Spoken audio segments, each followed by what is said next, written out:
Hello, everybody, and welcome to the LJL OU podcast, episode 19, total episode 52. Jesus, season 2, episode 19. I'm MaskedSwan. As always, I am joined by Nymaera and Initia1ise. Gentlemen, welcome to this the podcast. As always, jeez. We're a bit more purple today than we're used to being. We're kind of getting used to like this kind of chromatic shift. So yeah, be aware. Be aware. I've got that old Vimto advert, but Slurp the Purple. That song's just going through my head. It's just that we're all new in purple. That's a really specific reference to like a very specific subset of like British adverts from like 10, 15 years ago. So, but hey, that's what I've got for you. Enjoy. I mean, okay. I mean, I thought if anything, if you're gonna go purple, I thought someone was gonna do the whole Purple Rain Prince thing, but no one did. So no, I mean, I'll reference it, but I'm not gonna say anything else. Gentlemen, how are you doing? How are you doing?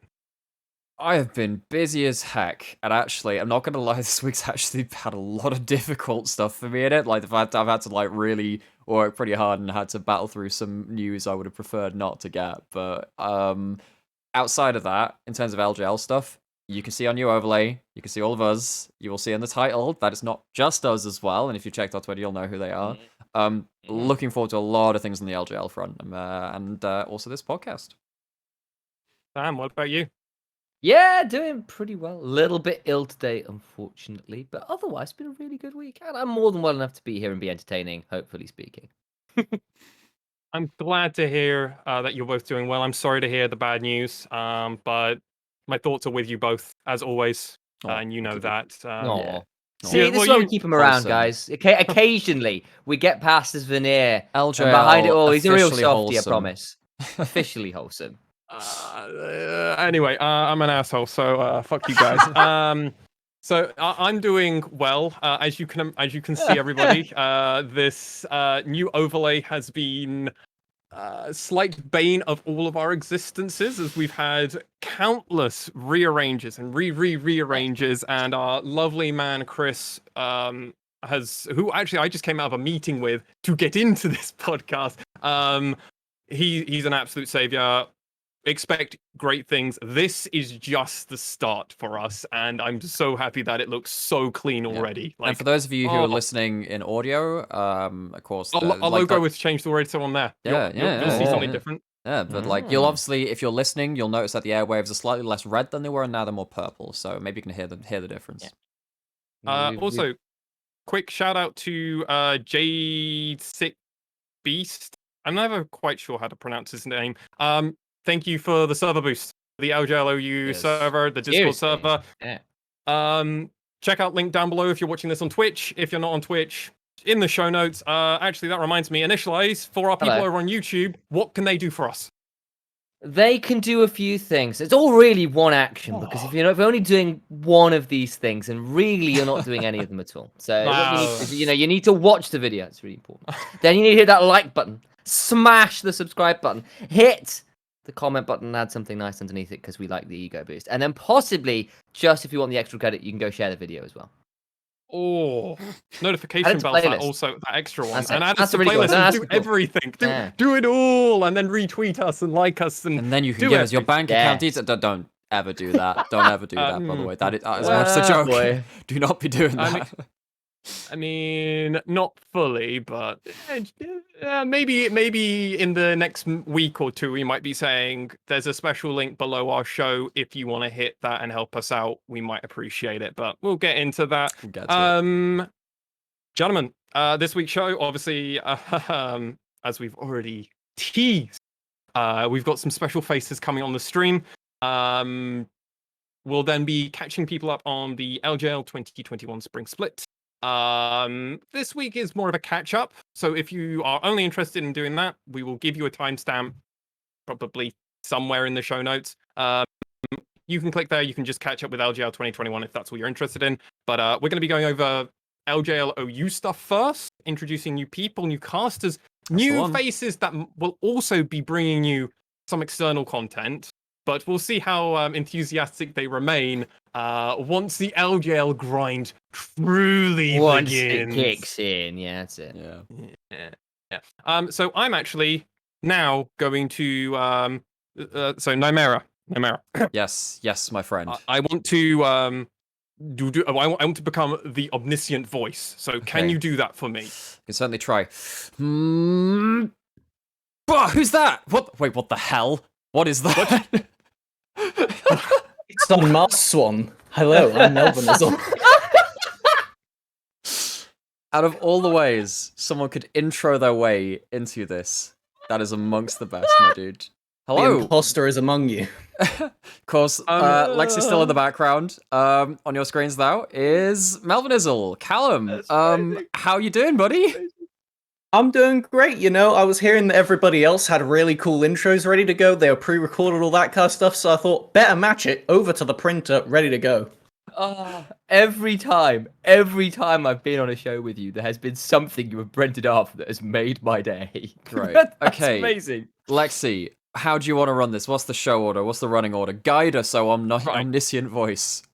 So Melvin or Callum. Hello, sir. Welcome. What are you going to be doing on our broadcast? On the LJLOU, obviously. Well, beyond being the main printer credits for the broadcast, I also plan on doing some color casting to go with it. Only some.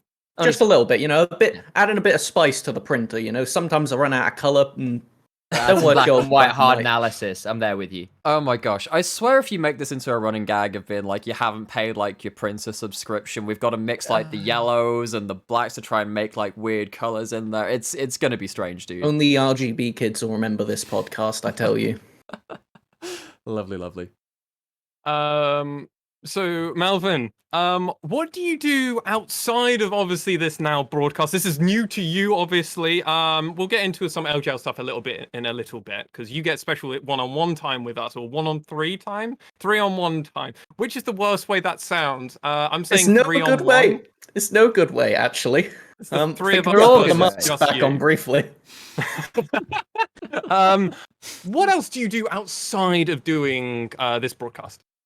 So I have done some color casting around the UK scene, typically in the university area with Newell, Which is why we met. and the UKEL currently. Exactly. Had a nice little chat over there about color casting, vernacular, and whatnot. I was still quite new to it at the time, and I think you're only slightly more veteran than me at that moment. But At that moment, yeah. excited to be stopping by. So things like, so we met through the UK university scene and we roasted each other in feedback. Actually, it was quite nice. It was alright, but you know, we gave each other some very feedback. constructive. Got working. I'm glad I'm through in that. between you two to sort of keep the distance here. I'm like the Look at him. the boxing match referee. Want a clean Ban Ivan analysis every feedback game. session. Oh, okay. That's how you want to play it. We've already tweeted out about your unfortunate statue obsession. We'll move on from that. So Anyway, let's go on. Melvin, what's something that people don't know about you but is a fun fact about you? I think I don't have an addiction to Ari, but I do have an addiction towards Dungeons and Dragons. So, you know, similar levels of investment. I don't know how many statues you have, but I probably am a big fan too of the old rolling dice, and gonna try my best to not let that seep into the casting. But you never know. Good luck. Oh. We literally have 2 Dungeons and Dragons Yep. fans, and then Yeah, you've got he's one gone. person that's becoming a vampire fanatic. So good luck. The Masquerade specifically, not Twilight as yet. Yeah. Lexi's avoided shining in the sunlight for now. Yeah, I'm good. Did you find them? I have Of course I myself. have. No, Some lovely wait. dice. I'm talking. Look what he's brought. Yeah. Oh, yeah, God. it's very nice. Oh, you zoom in and enhance. Clicky, Very nice. clicky. I roll. Very Clickety, cool. clackety. I roll to attackety. There we go. Wow. Not bad. I DM this cretin. It's a bad idea. Right. All right, That's it. where we go from Interlude this? aside. Anyway, different Anyway. podcast time. Yes. Anyway, let's go. So, what is something that you're interested in coming into the LJL? What's a team, a player, a hot take, or something that I can meme and react to now? So I'm personally quite excited because I think this is the season that NT finally continues to get second place. Yeah. As I don't think that many people, regardless, obviously we're not going to focus on the talk right now, but I don't think many people are putting bets elsewhere from DFM. We'll have to see about that, but I think that they've got a pretty good shot coming into this split with Sengoku, and taking a look at the meta, how I think it's going to develop with some of the new items they're introducing. I like there. I'm going to be quietly confident. All right, Sam first. What's What do your you think reaction, about that? Sam? I don't think he's entirely wrong. I think Hullbreak is going to be Feels really bad interesting. for Enti then. I feel just thinking. I'm just like the thing is, you have to pull out a Herculean effort to dethrone DFM at this point with where the rosters are at. I put the memes out. I am complete Beelzebub style. It's all there. Exodia, whatever memes you want to put out. Everyone else is kind of saying, well, how good are you to get second place? And as brutal as that is, and I'm sure as much as teams want to prove myself and Melvin wrong on that one, they've got a lot of work to do. But even so, these rumors of things like Hullbreaker coming through, for a guy like Appleman who's been willing to pull out things like Yorick and just play 1vx in a side lane, whatever may come, doesn't sound like a bad little itemization change for a guy like him. I have to say, this split in particular, I'm actually wondering if a second place finish this split would be the same as finishing first in another split. That's actually That'll be arguable at very least compared to just the exceedingly difficult odds most teams should be facing in theory. It's difficult. I think if you finish second, have a strong second place and actually compete with DFM, I actually reckon you would have been a champion in another split. So yeah, I mean, you think if Sengoku are going to take that? I have to say, with my own power rankings, I was sat there looking at the bot lanes, and I was like, actually, Sengoku got a really good one. So, not too unreasonable. We'll let you pass. I'll let you pass with that one. All right, Lexi, rip them apart. Oh no. So, Paz cannot split push, in my opinion, compared to all the other tops we have in the region.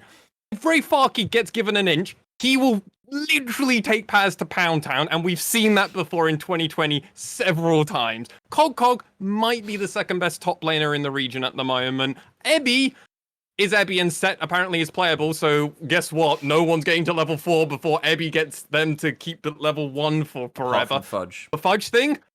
Trust me, that was an anomaly. I didn't go that way. It's an interesting take. And I like the way that Nymaera tried to give you the benefit of the doubt. I've got to be kind. One of us has got to be kind to him. But I don't think Sengoku are going to be a second place team. But we need to still see how rosters lock. If rosters change, that is why this is not the roster episode, everybody, because we don't know what the rosters are. So we had to pad this extra week, and this is why we've got people on. Let's get into some more hot takes. Nymaera, Yes. good stuff, Yes, good stuff, yes, good stuff. Good, yes, I'm here. We have got our other casters who couldn't make this recording for one reason or another. Some of them had good reasons, others just were working, doing science things. I mean, what's work and science? I know, right? So we've got some videos from our other casters. We're going to leave Melvin here so he can react along with us to the, I imagine, best content that this podcast has ever experienced. Oh boy. Okay. Oh boy. Okay, so as it stands, I'm pretty sure that I haven't managed to separate the audio out so I can hear it and I can't also hear you guys. So you're going to hear our reactions to this first. First up, we have one of our other colorcaster coming in. We're sending in a video entry to their intro to this split. Let's have a look at what Temporal had to say about the split.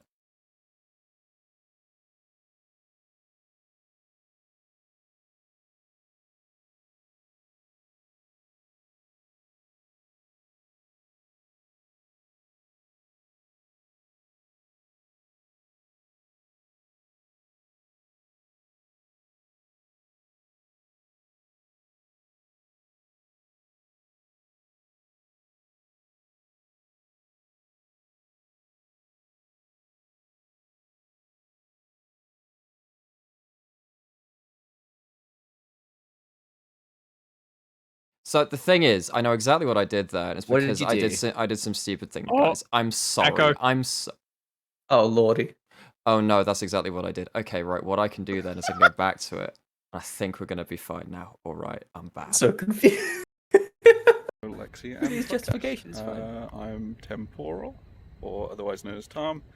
I'm going to be a color caster on the LJL this split. This is being filmed on my lunch break at work, so do forgive the surroundings. Yeah, a little bit about me. I've coached and casted League for quite some time now. Most recently getting first place in the UKL, which I'm really proud of. And of course becoming a color commentator for the LJL, which is huge. And I've also joined the UKL casting team as a color commentator. I'm going to actually out the prompt asked for something many people don't know about me. I judge Yu-Gi-Oh to a high level in Europe, and sort of that's all tied into Japan. I hope at least some viewers might be crossed over. Yeah, and I'm really excited to be a part of the team. What else did it ask for? I'm terribly prepared.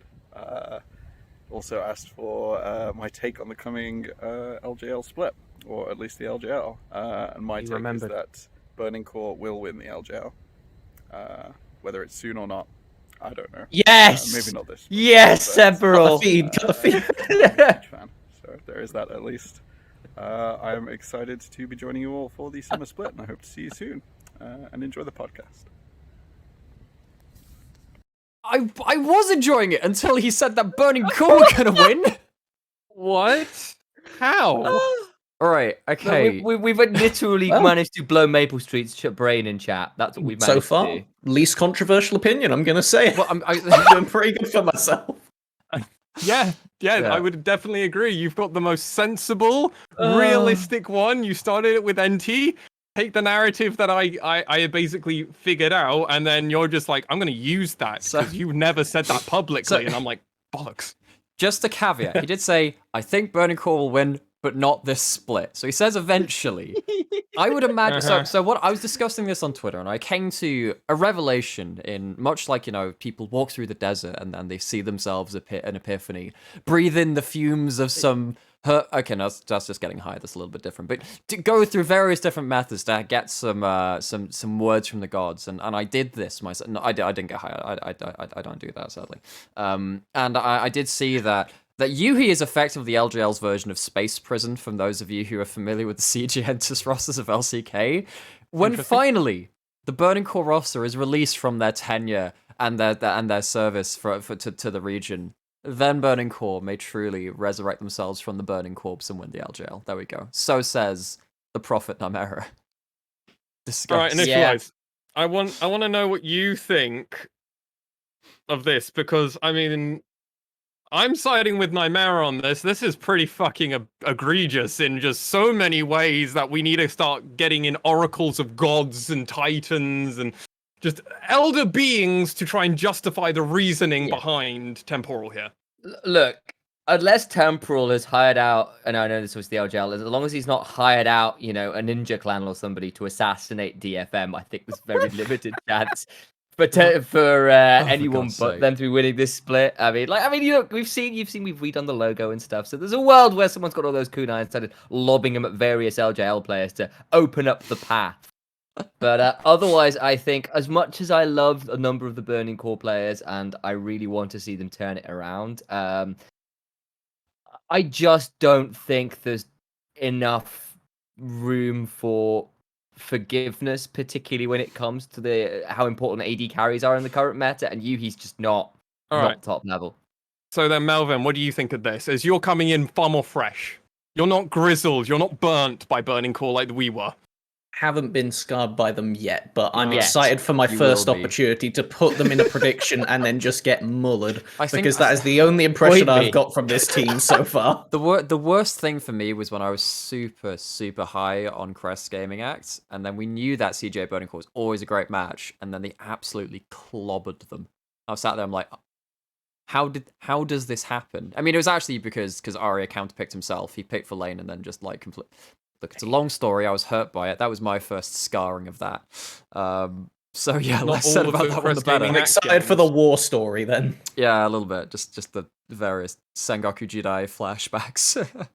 All right. Well, thank you, Temporal, for that video. Nymaera, can I have the next one, please? Yes. All right.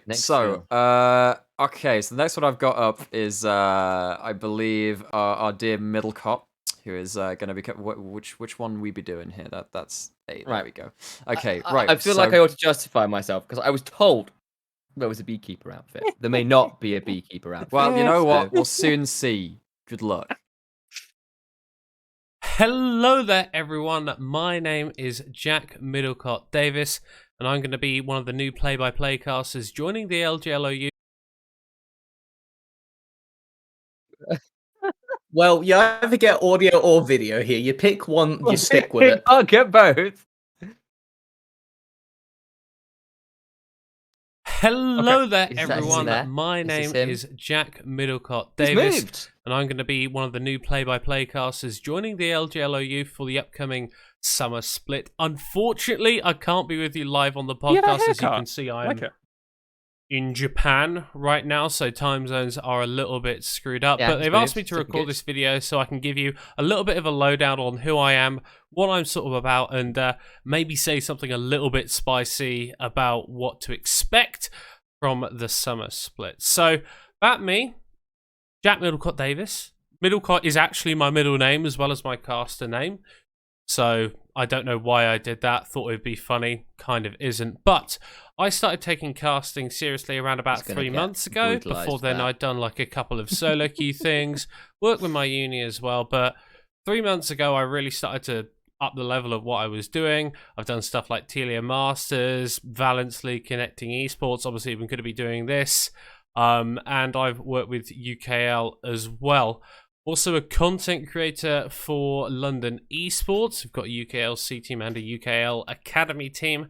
And I run stuff like their UKL after show for them, as well as It's quite an some other impressive cool stuff that CV. we've got in the works. If you want to follow me, find out updates on that sort of stuff, and also just random useless crap that I tweet. My Twitter handle is @middlecottisme. So go and follow that. Be brilliant. Right, so I was Don't asked do to that. provide a hot take, Don't and here encourage it is. Crest Gaming Act are going to get their act together and will challenge for the top of the table.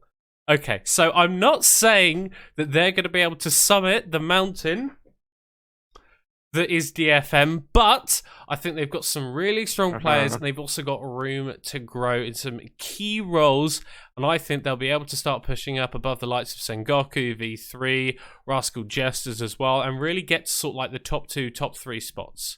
So, Nap and Nahyun, top and mid, are very, very good. Possibly top 3 players in their roles in the region. I think they're exceptionally skilled. They've also got a lot of experience. So the one good rookie that they've got, Kasin, can learn a lot from them in terms of like mental game and stuff and improve, because he already looked really good in spring. And if he's able to build on that, then there's definitely a chance that they're able to push through and challenge for those top spots, I guess. Difficult thing though is Milan. Didn't look good in spring, and some of the stronger ADCs in the region What is he saying about my boy? Korean, so I don't think that they've got any import slots so they could actually bring in one of the Korean ADCs, someone like Honey, for example. So we don't know the rosters quite yet, so there's a decent chance that Milan has been subbed out, but I want them to stick with them, and here's why. Because one split doesn't define a player. Not everyone's gonna be like Caps or like Faker or something and be absolutely explosive coming out of the gate. People need time, players need time to gel, to get used to the competitive environment, and I think Milan is one of those. If they're able to like work with them during the off season and they come in fresh, they come in strong with a really good on paper roster, I think they can genuinely start challenging for sort of top playoff spots. The FM is still like way up there at the top of the mountain, but I think like they could get to sort of like there, like somewhere, like getting towards the summit, but obviously like not quite Like at the top. prop So usage? yeah, that's my controversial work. opinion. I think Crest Gaming gonna get their act together, gonna be really good in summer. Okay, so now this is a little thing for Lexi. You're still playing the video. I don't know what you're doing. Just got a few reaction sounds that you can put in, like just for various points, like. Yeah, Nymaera, I agree. That was a really good point. We're just gonna let this play. That was a very good pun, Initia1ise. Yes, that was very funny. Thank you. It was. It Hmm. was. Yeah.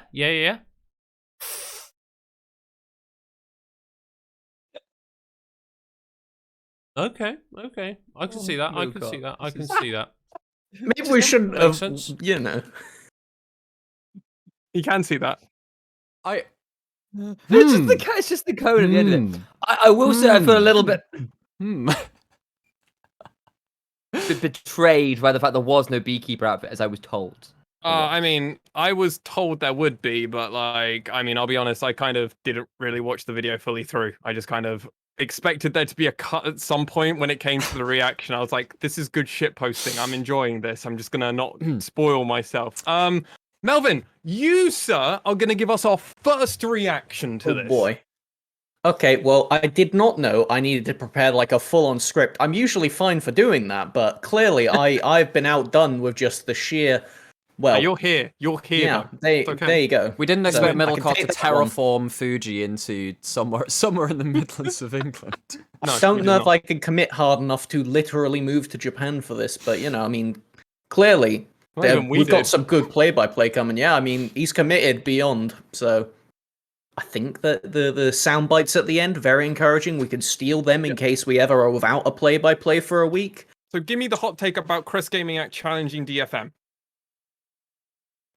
I don't think they will, personally. Okay.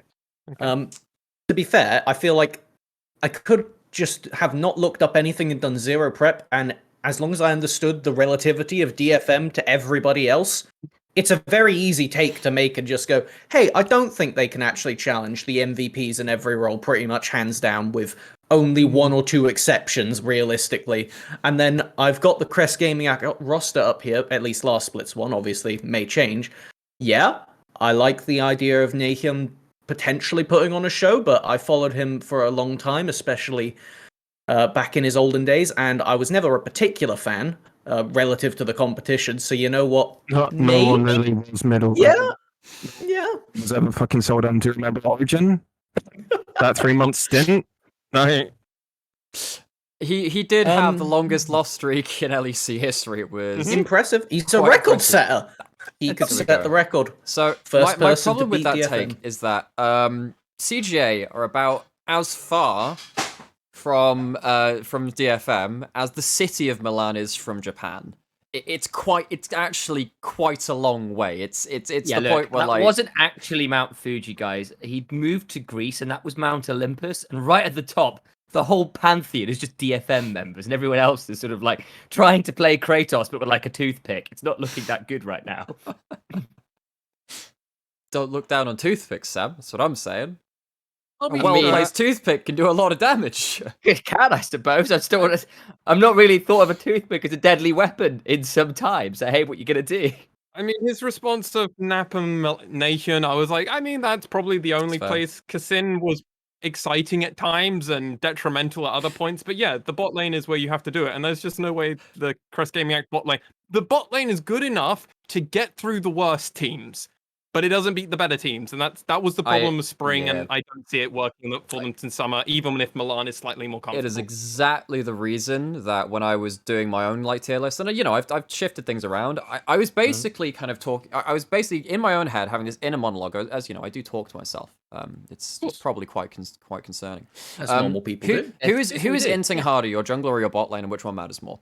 Because we've got some teams like I don't know, That's a problem. like the Hawks, where Tussle was a problem and the bot lane was actually decent. And you got teams like CJ, where the jungle was actually decent and the bot lane was a problem. And then you got Burning Core, where both are a problem, and that's But you've got teams like that, just like you're weighing up the various things. It's just a little bit different culture, but like the Anubis of like the heart of your bot lane compared to like the feather of the jungle, and seeing which one weighs more. A Take that in, potential Charlie. caveat. Potential.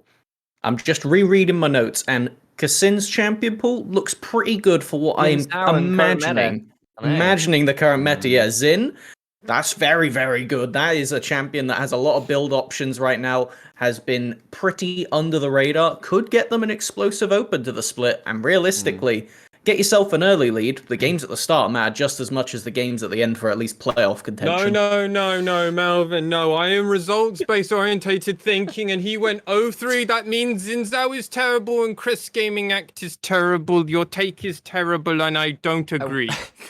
Thank I you will for that. remind I've you. got Let's see. lads. If we could, go on. go on. I have a hot take from dear old Maple Street chat here as well, who like me, has put a little bit too much time in Genshin, and is basically saying that DFM is the ultimate gacha team, and no strategy can beat their raw waifu-ness. And that's the problem right here. Genshin DFM are basically just all 6-star waifus, and I everyone have to else, say, you've got a we're few getting 5 stars in there, a few 4 stars in there. It's just not happening. we're getting really close to the analogies made about like clear love by various personalities on Twitter, where they'd post the Let's, bikini models. It's like the LJL, it's the LJL version. Very quickly go on to our next person, and our final video is going to be midnight. And let's just very quickly keep moving on as fast as we can. Hello everyone, my name is Ewan Reid. I'm also probably known by the casting alias Midnight, and I'm one of the newer casters that will be arriving for the second half of 2021 at the LJLOU. I'm really excited to be able to get to witness this region, and of course be able to cast it coming into the second half of this year. As you could probably tell by my accent, I am down from Australia, so, you know, yeah, the scene in Oceania has just revived, and I'm sort of looking outwards. I'm really excited to see what the other regions have in store, and the LGL is, of course, that first place I'm going to take a look at. The style of casting that I like to bring, and of course what I'm going to bring to the LJL for the audience, is going to be a super serious, very analytical style of casting. I think it's extremely important to take esports very seriously. It's not a place for mucking around. That's a schoolyard, mate. So I'm going to be taking it quite seriously, and I do hope that that does come across positively to the audience. I identify with this There's philosophy. always hoping on that. Yes. Coming into Split 2, I think the team that definitely has got my eye and got my vote of approval is going to be the SoftBank Hawks Gaming Group. Yes, I know that I didn't do too well in 2021, the first half of the year, but there is this one thing that we've always got to remember, which is Corporal is their support player. He's Pain. an Aussie, I'm an Aussie. I've kind of got a moral obligation to go for my fellow countrymen. So, you know, basically, I'll say it here now. I think the Hawks Bias will already. be making it to the finals. No question in my mind. I'll see you guys then, and I'll see you guys for the finals where the Hawks are going to win. The freaking I don't know what the onesie was. I was like, is that a Dragonite onesie? Charmander. Is it Charmander? Amanda. Wait. I'm so sorry. I just thought it looked like that. Pokemon-y, and I was like, cool. And I was like, wait, we have so many. We have, yeah, the Dragonite meme of the League community has been around for the while with, like, you know, a salute in front of the flag. And I was like, oh, that's obviously it. And I was led astray by my memeing instincts. Midnight, I apologize. And I also apologize for the random shifts in volume, by the way, because that one was recorded a bit lower. So I was like, all right, buff it up. So I hope the system sounds did not hurt you all. So Midnight, his hot take was the Fukuoka SoftBank Hawks Gaming Just were going to win. They're just gonna win. This is a man who's setting himself up Must for be a some lot of Senna pain. buffs. He Must be did some have Senna a good buffs. reason. He did have a good reason, and it was just, I'm an Aussie, Corporal's an Aussie, so I have to support the Aussie. So I How'd can't that work out for understand. Papa Smithy? I mean, Oceania nepotism, right? That's the meme, right? I mean, if other teams can do it with certain players, why can't they? I mean, I'll put it this way. I actually think there are a lot of good players in the Hawks. I don't think Yeah. they managed to pull it together, but I'd like, at least by the raw talent on that team, they should be better than the space they got. They actually had an okay playoffs performance considering where they ended up. They went 5 games. They actually pushed teams. If they can consistently find leads, I don't think they should be as bad as they were last split, but they need to be able to consistently do that. And just, I It's don't know, all on Tussle. I've got 3 splits at this point of them not being able to do that, and the team as a whole looking useless from even or behind. Mhm. I mean, for me, it's all on Tussle. Like, Tussle looked. He briefly revived for the first playoff series, which was their last one as well. Went to 5 games, and Tussle, for the first time the entire split, looked like he could do something. Didn't see that the rest of the split, so we can't have that again. That is not going to get you anywhere unless your jungler is actually firing on all cylinders, because junglers, lo and behold, are still incredibly important with the meta shift which is coming through. Yeah, it's surprise, right? I think the rest of the team is solid in the early game. You need something happening from the jungle low, and it can't just be Tussle dying over and over and not doing anything. Malvin, your Discuss. final hot take. I Final think one. that we may see Tussle be able to flip the game enough that we see the positive side of the coin over the negative more than, let's say, 40% of the time. So, that's not a positive win rate at the end of the day, but it's enough that will scrape you playoffs in most situations. So I see the logic behind it. It's promising. Maybe we get a Yorick game or two from Upperman and they just, end the game on the side. That's the hope. Otherwise, I think this Hawk has landed and they are not going to be landing that high in the standings. Well, we have been teetering and teasing our tier list, ladies and gentlemen. We will be releasing our official tier list as well as our predictions document will be going live after this podcast. So if you are interested, join our server. Link will be thrown in the Discord. It will also be in the show notes for all you people who are audio listeners or YouTube only people. Show notes, you can join the LJL spreadsheet. We'll be going through predictions for each and every week, plus a new tab where you can put your power rankings. We'll be looking it before the first game of the LJL and going through there. I'm going to come to our special guest that was able to come in for this one first. Do you have a current one? Obviously, rosters aren't locked yet, so this is the soft power rankings at the moment. Will be going live this afternoon at the day of recording. So have you got anything that you think's a bit spicy, a bit special at the moment? I think that, in my opinion, taking a look at, obviously, the conjecture, all that kind of thing, I think that I did mention earlier that Sengoku can go for second. I think that's a fair potential for them. I don't think there's too much I have that's particularly spicy, other than I feel like V3 are going to have a pretty hard drop-off relative to last split at very least. I had some reasoning behind that I'm now going to change to my tab that I had all the reasoning behind that in, if you give me just a moment. So no time, go. Okay, sorry, I guess. I think, obviously, Kogog, very promising. They should be able to adapt this meta hands down, no problem.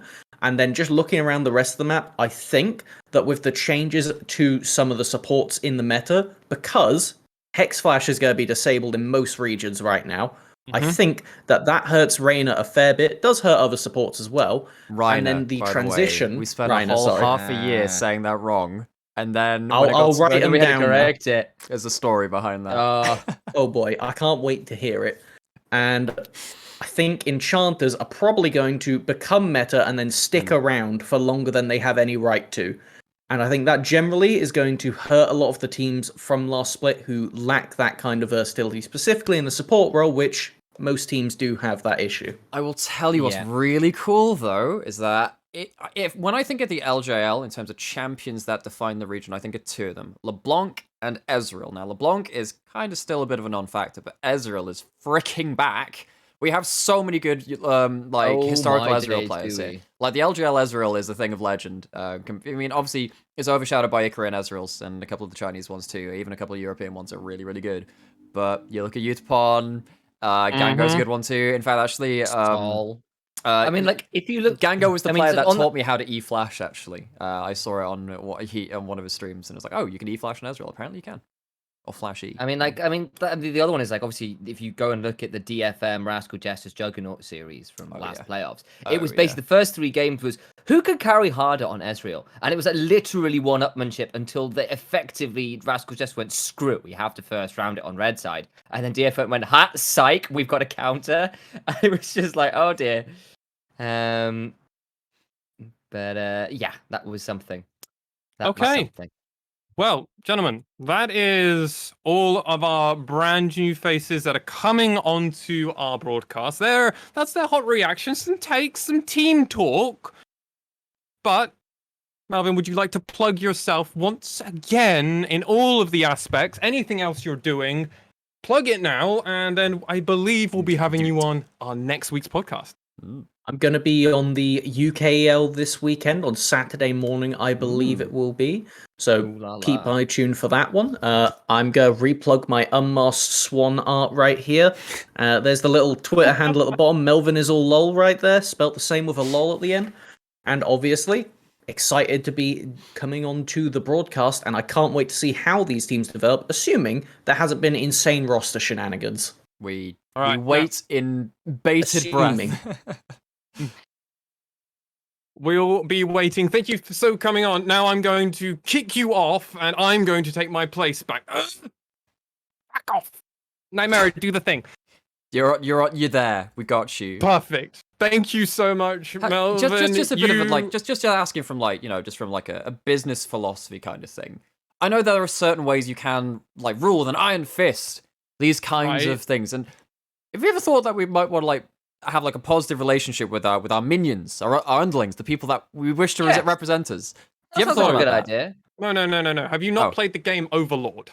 Oh, that's true. Because that game literally turns around and says, no, you should be rude, and the minions also will understand it, and then they'll be rude back, and you just get great banter. It's just banter. Oh yeah, just banter. That feels like an excuse for certain problems that are in the esports industry. Yeah. Melvin, you are still there. You are free to go, disappear. You do not need to stay here anymore. Very much it's been lovely on, having you. Bye. Really looking forward to having you on the broadcast. Ghost of Ivan's past. We'll cut you down for Christmas. All right. With that said, let's get into the rest of this show. Much appreciate obviously to Melvin Izzle for coming on and helping us out, otherwise known as Callum. Thank you to Middlecott, Midnight, and Temporal for sending those videos in, and hopefully we're going to have you on next week. Might be an issue with one of you, but we'll figure it out. We'll figure it out. And also, I think this is all possible. Like, just before going, because I think it's really important. Those are the people that are going to be on screen for our broadcast. We have a ton of people who are in the back room as well, and I know we've done it on Twitter and stuff, but it's always really nice to shout them out. You see certainly someone here, also known as Ari in chat. They're going to be helping us a couple of things. Got some producers, which is obviously to Chris, who did like all of our overlays. That's also Ebrom, who hasn't actually been announced on Twitter. We're going to do something for that to make something more of it. There's probably. Yeah, we've got so many people. Who else do we need to shout out in the back room there? Just because I think it is genuinely Reed, worth obviously. Reed, of course. Oh yeah, he doesn't. No. Reed has been with us like for most of our journey, actually helping us out here and there, which is Chimo and Chimo's doing well. admin as well. So between I'm in the wrong. And that's our main broadcast crew group. Everything. It's not until a little bit later. We've got a few other people we're talking with. We're moving a bit slower on that stuff because we don't want to completely overthrow ourselves, but expect to see a few more other faces as well. Some familiar and some brand new to us. So cool. Exciting, isn't it? Yeah, absolutely is. I figured this is the point where we got to plug them, like get the team out there, Oh, absolutely.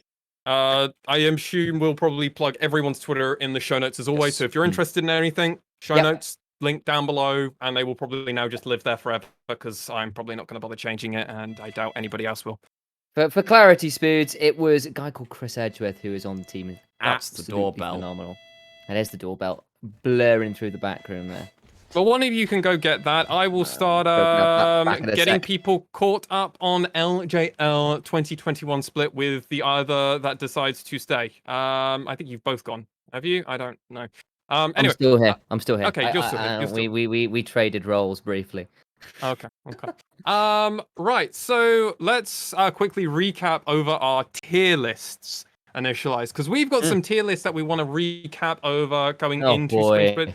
But if you're not sure of these, I believe there's somewhere on our Twitter. I can actually put it on screen if you'd like. Nymaera.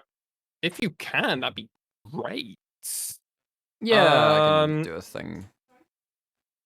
So overall, we actually were pretty good with our spring split power rankings. Mostly, there were only like one or two egregious picks, in individual tiers, and then when we did our combined one, honestly, it's only really Burning Core that burnt us. We also got Rascal Justice hugely wrong, but that's the only glaring one, I think.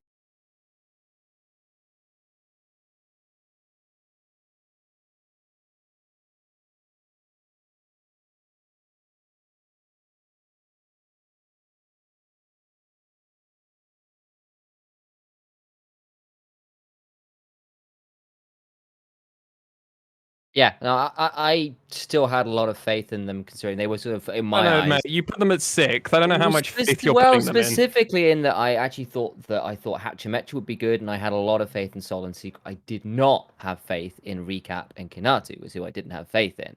And I thought that those two, having a retiree mid laner and a rookie for your solo laners, would really hurt them, especially considering where I thought other people would be at the top end of the league. But actually, I was proved desperately wrong in the fact that their solo laners were actually pretty solid. But I always had a fair amount of faith in Sol and Secret. I knew, at least in my mind, they were always like diamonds in the rough on the teams they were on in the LCK. And just because their teams were bad didn't make them bad. And I'm glad to see them doing well here. I'm glad to see that the team plays around them really well. And glad to have been surprised, really, that actually the team as a whole has been significantly more potent than I was expecting.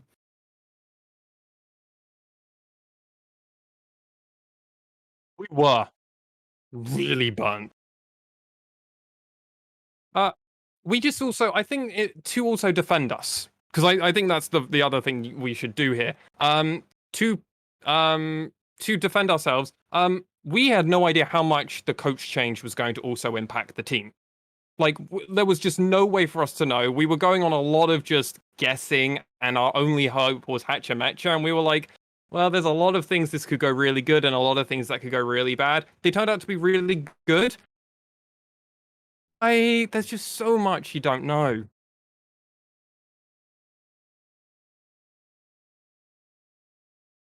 Of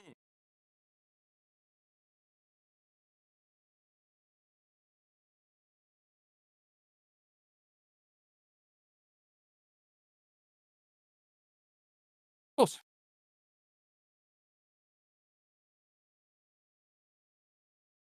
He was still a rookie, and I'd only seen, like, what, 7, 8 games at most from them, so even then, it's still first impressions.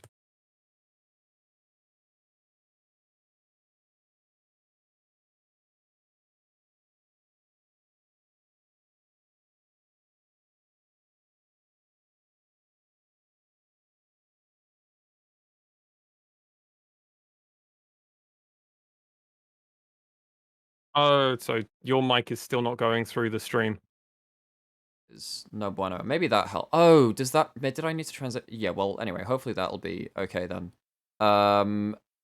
That fixed it. You see, what I did was yes, okay, well, last couple of minutes are going to be very awkward then. Basically, I didn't transition after I changed some things with my mic settings. That's that do be the problem. Anyway, so that's fine now. But yeah, so Rascal Jester burned us last summer. The rookies coming in were better than we thought. Their bot lane was better than they thought. Basically outperformed in all kind of things like that. And they had a really good read on the meta. They just did. Which is what you were saying about the coach issue as well. So what was go on.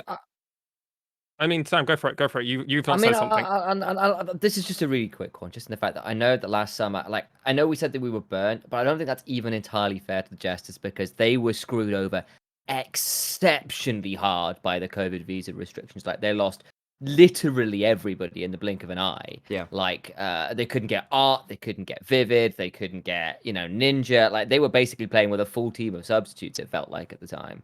And like, that was really problematic. And like, yes, it wasn't good, but like, they were in a really rough position with just how COVID visa restrictions really got them in trouble. I don't know. I mean, they still had Cog, Hatcha, Metcha, Art, like, for part of summer. Like, I don't know.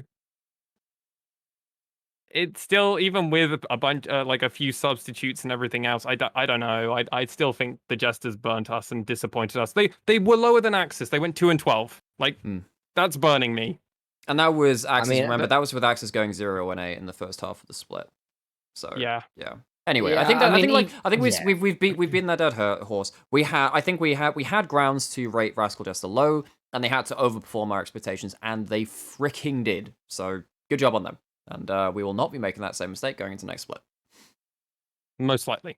Are there any others that we're surprised here? We all expected DFM. We actually all expected V3, so that's 2 Although for that 2. came about... well, remember, we put them first to fourth. And actually, first to fourth is pretty much where they ranged for the whole split. I'm actually very happy with that.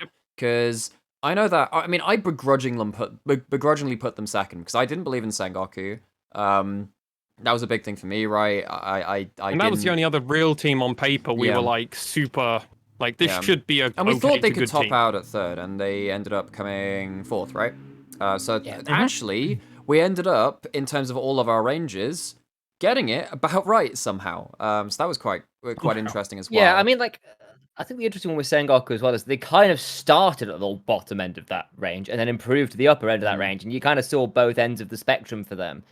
And like, I think probably because they ended the split third and ended fourth, basically, didn't they? Like, they beat V3 in the initial tiebreaker and then lost to them in the playoff series, which in a 5-game series as well. So, like, honestly, yeah, pretty happy with the Sengoku rating. I know I put V3 with a relatively high range, and I kind of stand by that. I wonder whether I would narrow their range and push them a little lower down the standings for summer, because I think some other teams have got a little bit higher ceiling than they do. I think we saw the peak of this V3 roster this split.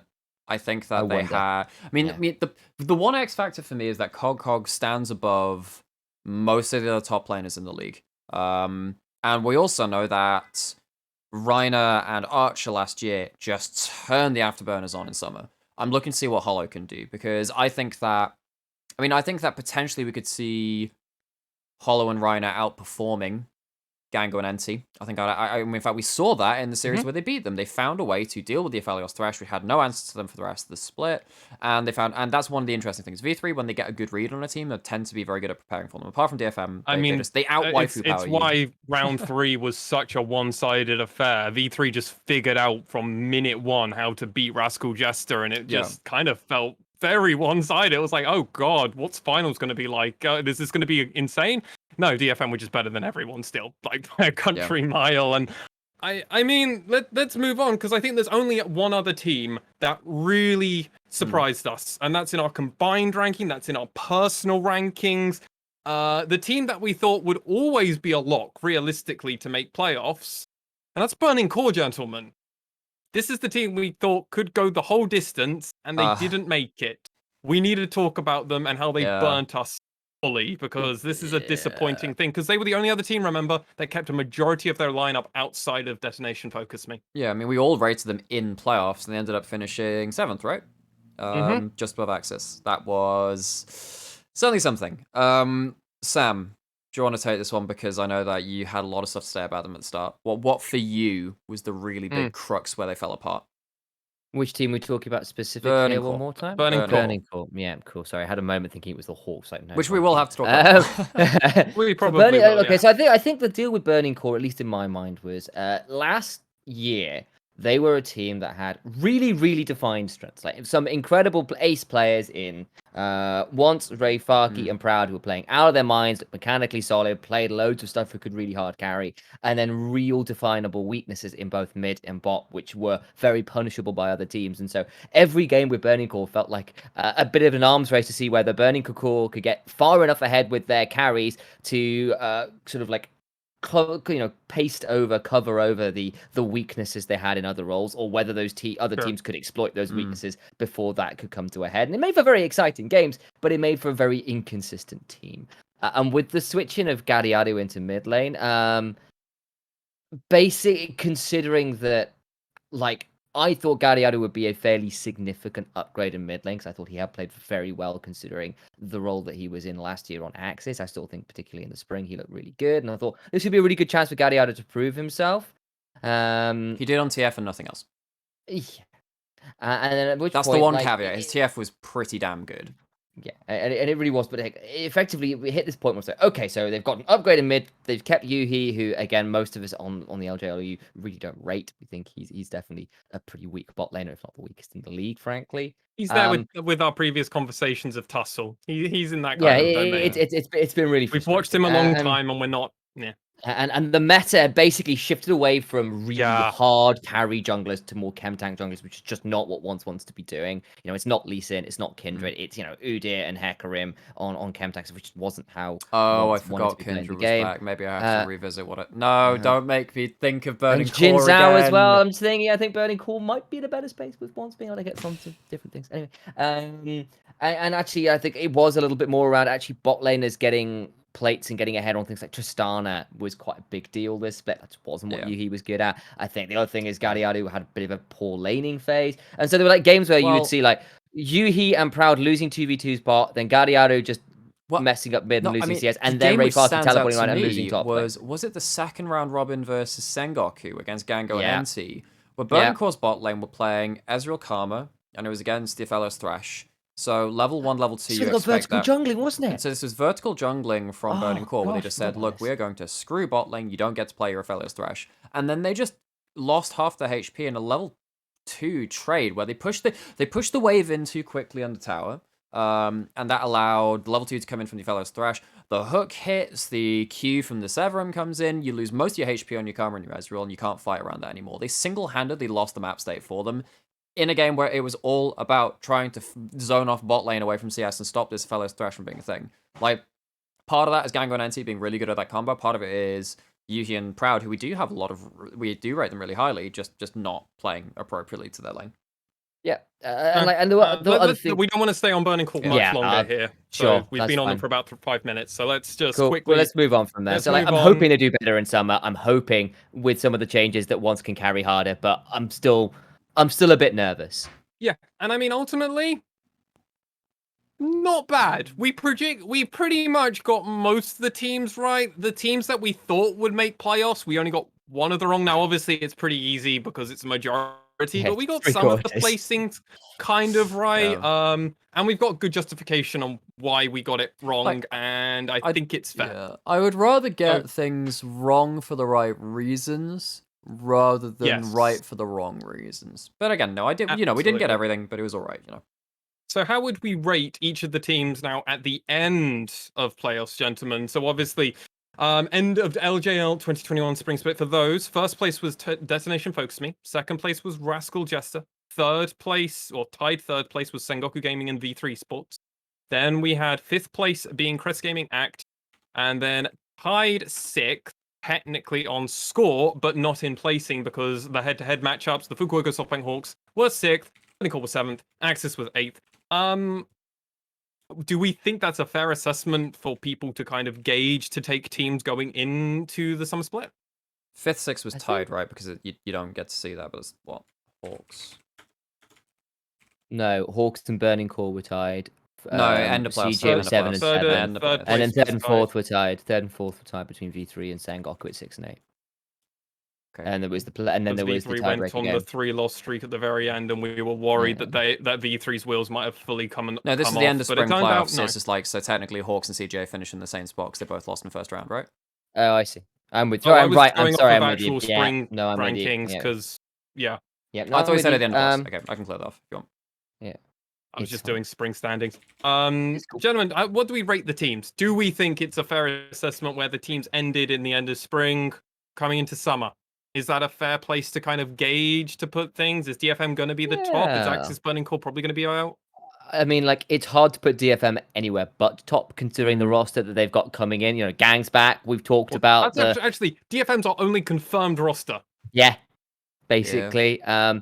And like, I think largely it is. I think people can and probably should have questions with the meta changing quite a lot. I think there is room for certain junglers that were really good at chem tank to not be really good at carries, and that could make things difficult for certain players. I think people like Once, as I said, might be in a better spot this split where he can actually have a little bit more room to carry, which would be great for him.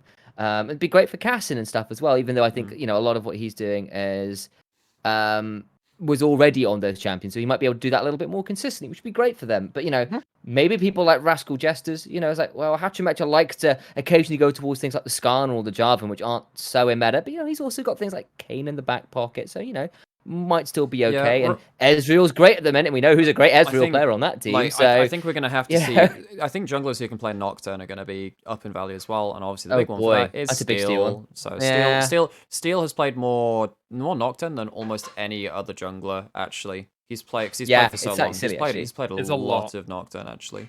All right, and Ebby plays it as well, so it's fine. Okay, yeah, that's a fair shout. I think it's a good place to gauge people. Obviously, as I've mentioned, our predictions and power ranking spreadsheet that we have done on our Discord for the whole thing to mark the ultimate biggest brained person in our Discord. Currently, that is me. Each of the three of us have shared this honor, as it is an honor.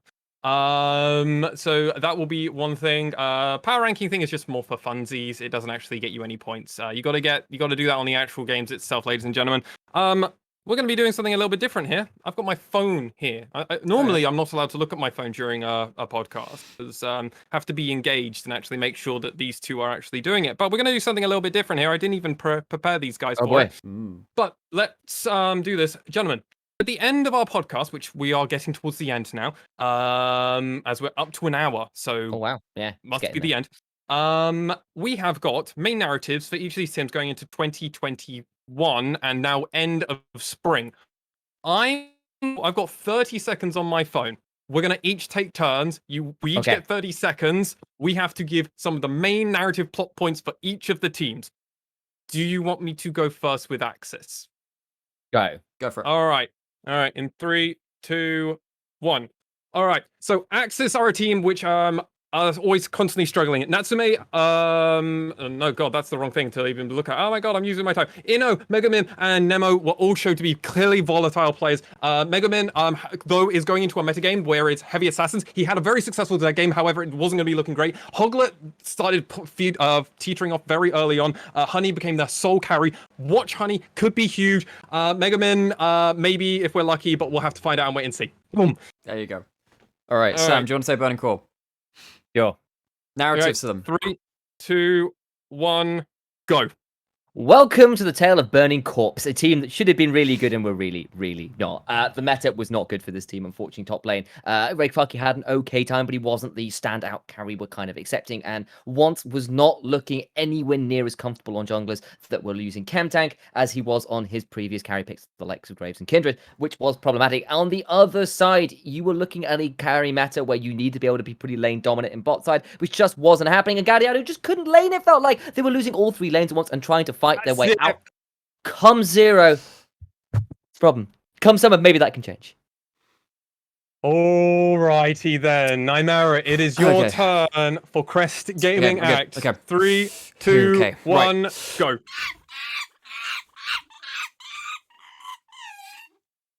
Yep, that's basically what happened to them. They played early game to AT. It was all about just Kassin popping off early and then just falling on their sword in the mid or late game. And that's mainly because they couldn't carry late game because Milan just wasn't a threat. Top side and also their support, really good at team fighting. Really want to see them evolve that in this next split and actually give Milan something to play through in the bot lane. Don't just ult waves as misfortune.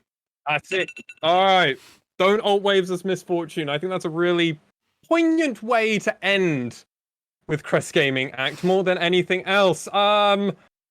Actually, Initialize. It would be a horror if I didn't give you Detonation Focus Me. Beautiful. So let me give you Detonation Focus Me. Please start in 3, 2, 1. I am complete. The rest of the league. Fuck! That's basically what's happened. Anybody who's watched Tenacious D in the Pick of Destiny can tell you what has occurred. Steel has residency, Kazu is out, Gang is in. Every single player for DFM is now competing for the best in role.